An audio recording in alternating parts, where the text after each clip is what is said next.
अहमदनगर शहरातील नामवंत बँकेच्या व्यवस्थापकाने व्यावसायिकाला 36 लाखाचा गंडा घातलाय। नगर शहरातील सेंट्रल बँक ऑफ इंडियाच्या तत्कालीन शाखा व्यवस्थापकाने कर्मचाऱ्यांना हाताशी धरत एका व्यावसायिकाची 36 लाख रुपयांची फसवणूक केल्याचा प्रकार उघड झालाय।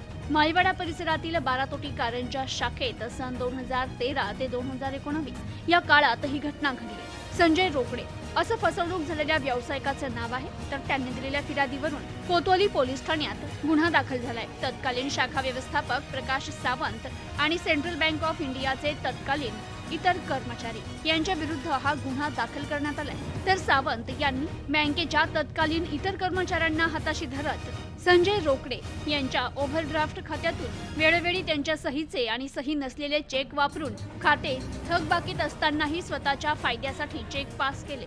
वेळोवेळी ओढी खात्यात वाढ करून फिर्यादीचे कर्ज चालू असतानाही शाखा व्यवस्थापक सावंत याने फिर्यादीला ना हरकत प्रमाणपत्र खोटं बनवून दिलं।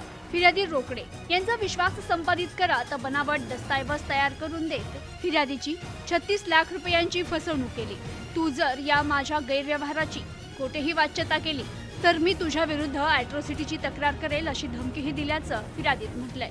तर रोकडे यांनी या प्रकरणी जिल्हा पोलीस अधीक्षक कार्यालयात तक्रार केली होती। चौकशीनंतर कोतवाली पोलिसांनी गुन्हा दाखल केलाय। या प्रकरणाचा अधिक तपास पोलीस उपनिरीक्षक प्रवीण पाटील हे करतायत। Bureau report news today 24 Ahmednagar.